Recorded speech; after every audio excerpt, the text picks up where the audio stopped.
You've been patiently waiting. John here is joined us from Helsinki, Finland. It's morning there. Good morning. Good morning. It is morning here. I'm actually about 55 kilometers north of Helsinki in a small city called Hyvinkää. But it's in the capital region for sure. Let me just share my screen. Okay, can everybody see that? Wow. Okay. All right. So hi, everybody. Like I said, my name is John Allen, and I wanted to just briefly talk with you guys or share my experiences about brewing Korean-style rice wines in Finland, and some of the benefits and challenges associated with that. There we go. So just a little bit about me. I'm not a Finn. Many of you probably recognize my accent is actually American. I moved here in 2013 with my family.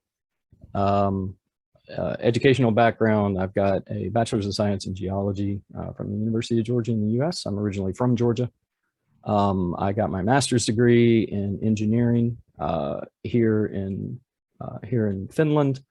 And I'm actually now a fourth year PhD student looking at urban ecosystem ecology at the University of Helsinki. I've been a home brewer since about 2006. I started with brewing beer, and actually I haven't brewed beer now since at least 2017 because I found out about Suul. So my history with Suul. This is actually the first bottle of makgeolli that I ever had. It was during a visit to visit some friends in Korea in the summer of 2017.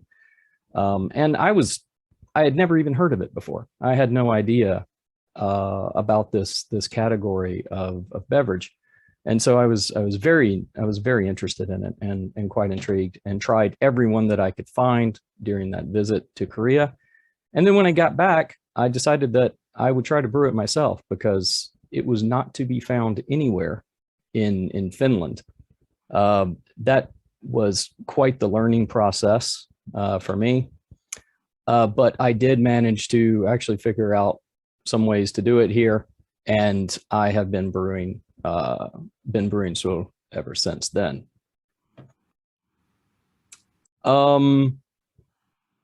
There's some significant challenges that a lot of people worldwide face when they start trying to brew Suul. Naruk is not available here, not locally anyway. You cannot find a shop at all in Finland or in Sweden or in Estonia or any of the other nearby markets that carry commercial Naruk. You can order it over the internet, but getting things this far north is quite expensive, and of course the carbon footprint for that is also quite high. The brewing process is quite different from traditional Western brewing techniques, and so there's some suspicion of it when you're presenting it to people here in Finland. Also, rice is not grown up here in Finland, not surprisingly. So the resources for ingredients, for base ingredients, are really pretty limited.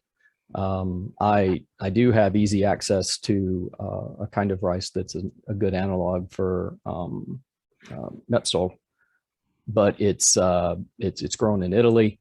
There is not really a very good Chapsal analog here, although I do use Thai sweet rice, Thai glutinous rice, which is pretty much the only thing that's available from shops here. Also, another challenge for me has been the limited educational resources in English, especially when I first started brewing.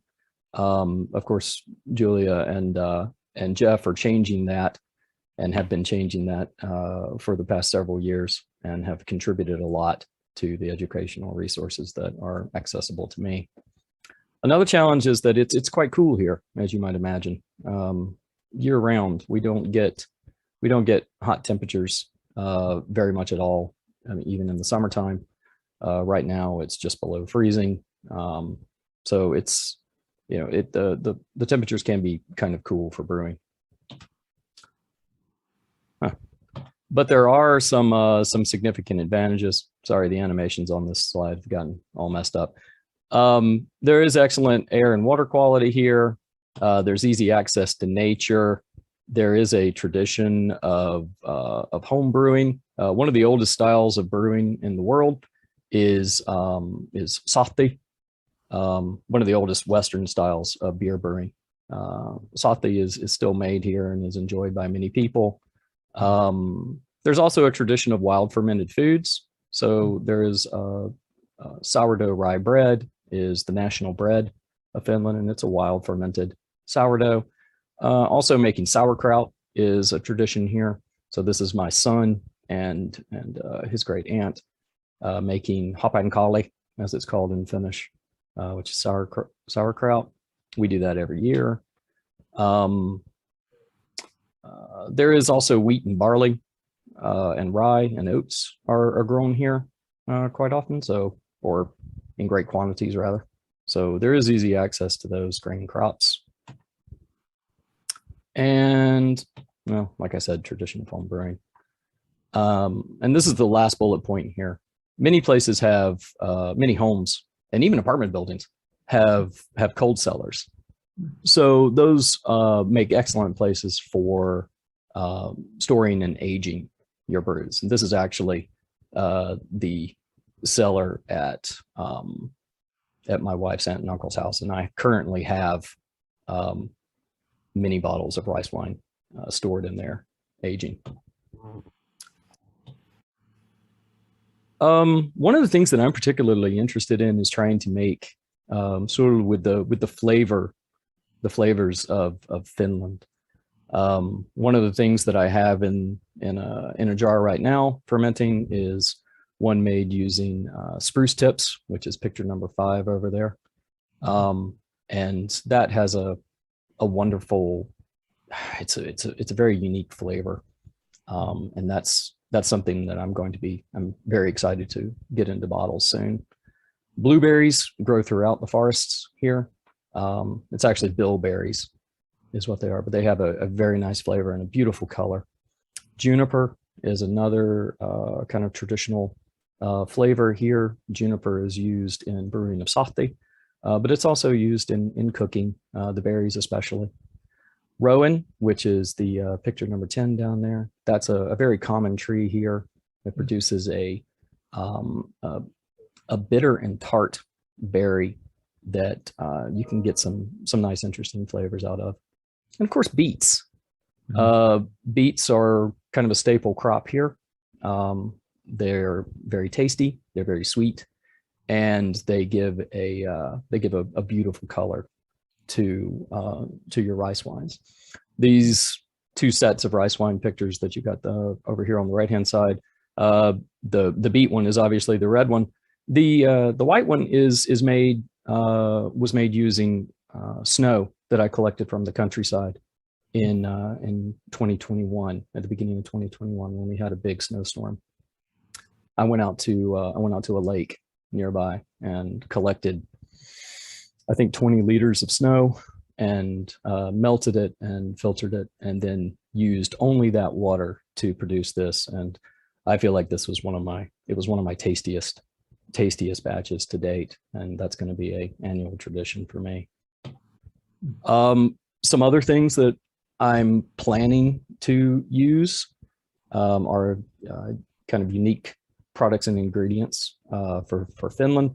Finns have kind of interesting tastes in candies and sweets. They don't really like very sweet things, really, but they like, well, they're interesting flavors. Picture number 7 over there is a product called mämmi, which is a fermented malted rye porridge that's traditionally eaten in the springtime here. It has a very nice kind of roasty, malty, tangy flavor. I'm planning to make a Mammy Mac this spring. The picture there in the middle, the black candy balls, those are, that's something called salmiakki, which is a kind of salty licorice made using ammonium chloride. So the white powder on the outside of those is actually not sugar. It's ammonium chloride, which has a very unique flavor. Finns love to drink that. Well, they love to make something called salmiakki shoti, which is you take salmiakki candies and dissolve them in vodka to make a kind of salty licorice flavored vodka shot. Then the next picture to the right there is something called terva, which is pine tar. Finland used to be, and probably still is, one of the largest producers of pine tar, which is mostly used for industrial purposes. But here it's also been used to flavor liqueurs and candies as well. It has a very strong resinous and smoky flavor. I personally love the liqueurs that are flavored with terva, and I'm planning to try to make a batch of rice wine that uses that. But of course, one of the real ways that you capture the character of a place is by accessing the flavors of the microbiome of the location. That's been touched on by some of the other speakers, and it's certainly something that I'm very interested in.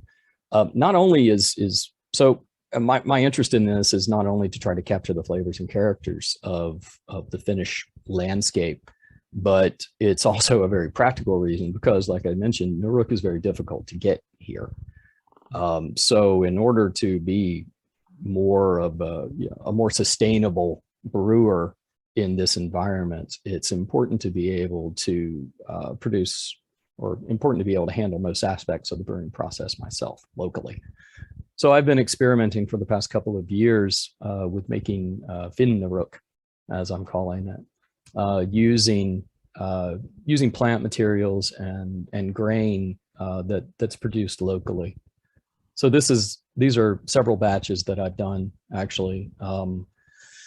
The top left picture is one made from organic barley grown at a local farm and then aged, fermented with pine branches and field straw. The one in the middle is another barley Nuruk that I made and aged on spruce. The one on the right was my first wheat Nuruk, actually.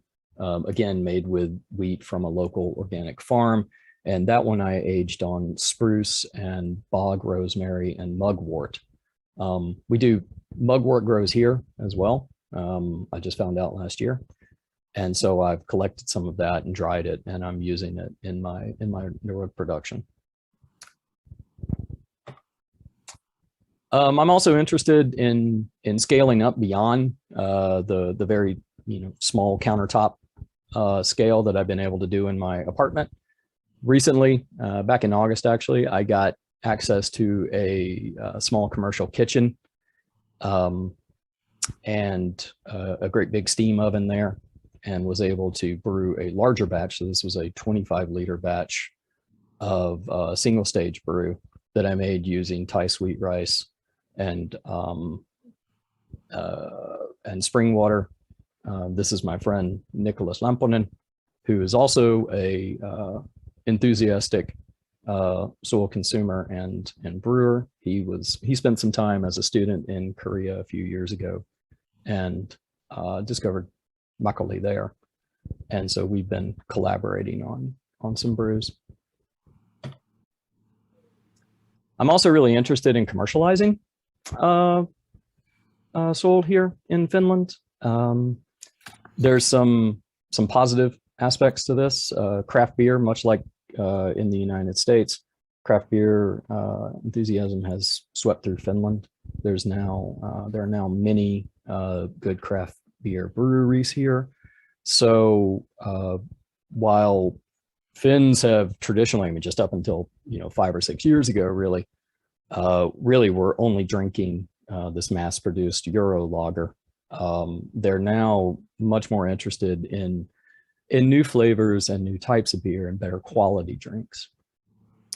Also, Korean culture is very popular here, as it is in many places right now. So there is a stronger recognition of Korean culture and Korean products. And there's also fairly strong international cooperation between the governments of Korea and Finland. So that's basically what I wanted to share with you guys. I know I didn't talk very much about Cheongju, which is what the session is supposed to be about, but that is kind of primarily what I'm making, or actually it's Cheongju now, as I learned from Julia. But I'm very interested in collaborating with other brewers. Like I've mentioned earlier, I'm a researcher. I'm working in urban ecology, but I'm very interested in microbiomes and community structures. So if there's people that are interested in collaborating on research projects regarding that, I'm very interested as well. I also do a lot of editing for English language audiences, journal articles and manuscripts. So if you're interested in publishing resources in English, I'm available for language editing.